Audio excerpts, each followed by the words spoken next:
At 9:17 on the morning of January 22nd, 1943, deep in the thick, humid jungle of Guadalcanal, Second Lieutenant John George lay motionless inside the shattered ruins of a captured Japanese bunker west of Point Cruz. The air was heavy with moisture and the smell of rotting vegetation. In front of him, 240 yards away, stood a massive banyan tree, its thick roots and branches forming a natural fortress above the jungle floor. George watched it through the scope of a rifle that most of his fellow officers had openly mocked for weeks. At 27 years old, he was an Illinois state shooting champion with years of competitive experience behind him, yet in combat he had 0 confirmed kills. And now, 11 Japanese snipers were operating in the Point Cruz groves. In the past 72 hours alone, those snipers had killed 14 American soldiers from his regiment. George's commanding officer had dismissed his rifle as a toy. Other platoon leaders joked that it was his mail-order sweetheart. Months earlier, when George unpacked the rifle at Camp Forest in Tennessee, the armorer had laughed and asked whether it was meant for hunting deer or Germans. George calmly replied that it was meant for the Japanese. Before the rifle could even reach him, his unit shipped out. George crossed the Pacific watching other soldiers clean their standard-issue rifles while his own weapon sat untouched in a warehouse back in Illinois. He requested it be forwarded through military mail, a slow and uncertain process during wartime. 6 weeks later, in late December of 1942, a supply sergeant handed him a wooden crate marked Fragile. Inside was the rifle he had paid for with 2 full years of National Guard wages. It was bolt action, held only 5 rounds, and fired far slower than the semi-automatic rifles issued to everyone else. But George trusted accuracy more than speed, and precision more than volume of fire. By the time the 132nd Infantry relieved the Marines on Guadalcanal, the nature of the fighting had changed. Henderson Field had been secured, but the Japanese had not been cleared from the dense jungle west of the Matanikau River. Mount Austin still loomed over the battlefield, fortified with dozens of bunkers and defended fiercely. George's battalion spent more than 2 weeks fighting uphill through jungle and concrete positions, losing dozens of men killed and hundreds wounded before finally forcing the enemy back. Throughout those brutal battles, George never fired his rifle once. When the fighting subsided, the surviving Japanese soldiers did not retreat in formation. They vanished into the jungle near Point Cruz. No bunkers, no trenches, just trees, massive banyan trees, and hidden among them were trained snipers who understood patience better than fear. On January 19th, a sniper killed an American corporal while he was filling canteens at a creek. The shot came from above, from a tree no one had thought to search. The next day, 2 more soldiers were shot during a routine patrol.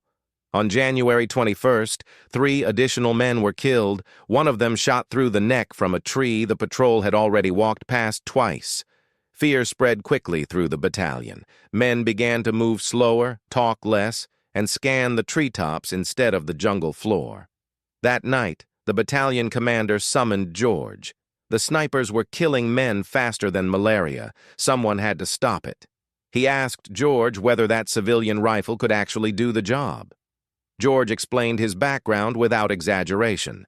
Years of competition, extreme range accuracy, total confidence in his weapon. The commander gave him 1 chance. Until morning. George spent the night preparing his rifle. It had been packed in grease for the ocean voyage, so he cleaned it again, slowly and carefully. He checked the scope mounts. He inspected the bolt. He loaded 5 rounds of ammunition and laid out additional clips nearby. At dawn on January 22nd, George moved into position inside the ruins of a captured bunker overlooking the coconut groves west of Point Cruz. He went alone. No spotter, no radio. He scanned the jungle slowly, ignoring sound and focusing only on movement. The jungle was never silent. Birds cried, insects buzzed, and distant artillery echoed through the trees. George filtered it all out. Movement was what mattered. At exactly 9:17, he saw it. A branch shifted where there was no wind. Nearly 90 feet up, a Japanese sniper was positioned in the fork of a banyan tree, watching an American supply trail. George adjusted his scope, controlled his breathing, and squeezed the trigger. The rifle cracked sharply. The sniper jerked and fell, tumbling through branches before striking the ground below. George worked the bolt and waited. Japanese snipers rarely worked alone. Minutes later, movement appeared in a nearby tree. A second sniper, retreating after hearing the shot. George led the target and fired. The second body fell. 2 shots, 2 kills. The jungle fell silent again. Later that morning, a bullet slammed into the sandbags inches from George's head, spraying dirt into his face. He pressed himself against the bunker wall and waited. The shooter had fired from a different direction, but in jungle, this dense relocation options were limited. When George spotted the sniper still in the same tree, he ended him with a single precise shot. By noon, 5 snipers were dead. Word spread quickly through the battalion. The laughter stopped. The jokes disappeared. Men began to whisper instead. The Japanese adapted. They stopped moving during daylight and waited for rain to mask their movements. Heavy tropical rain fell the next morning, turning the jungle floor into mud and reducing visibility. When the rain eased, George spotted a sniper who had climbed into position during the storm. The sound of rain had concealed his movement. George adjusted for distance and fired. The sniper fell. Minutes later, Japanese mortars began falling around George's position, walking closer with each salvo. George grabbed his rifle and ran seconds before the bunker was obliterated. From a new hiding place, he resumed his watch. By the end of the second day, 8 snipers were dead, 12 shots fired, 4 misses. The situation had turned into a duel. On the third morning, George relocated again to a position the Japanese would not expect. He spotted a sniper positioned low in a palm tree. Something felt wrong. The position was too obvious. George widened his search and found the real threat concealed in a nearby banyan tree, watching the palm as bait. George turned the trap against them. He killed the decoy first, then immediately shifted and killed the hidden sniper as he moved. Now fully exposed, George escaped moments before machine gun fire ripped through the rocks where he had been moments earlier. Only one sniper remained. The most dangerous one. The one who learned from every mistake. George eventually realized the final sniper was not in the trees at all. He was on the ground, crawling through vegetation, tracking George's movements patiently. George submerged himself in a rain-filled shell crater, barely breathing, water pressed against his chest. When the sniper passed close by, facing the wrong direction, George rose silently and fired. The final sniper fell. Moments later, Japanese infantry voices approached. The snipers had not been alone.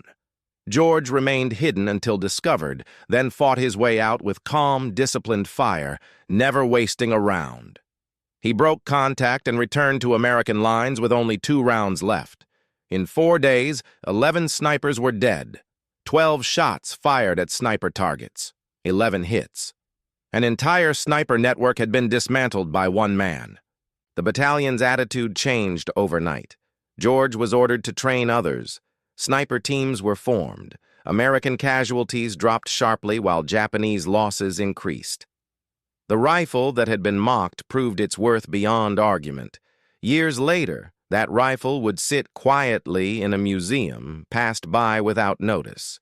But for 4 days in 1943, it ended a sniper nightmare and proved that skill, patience, and precision could change the course of a battle.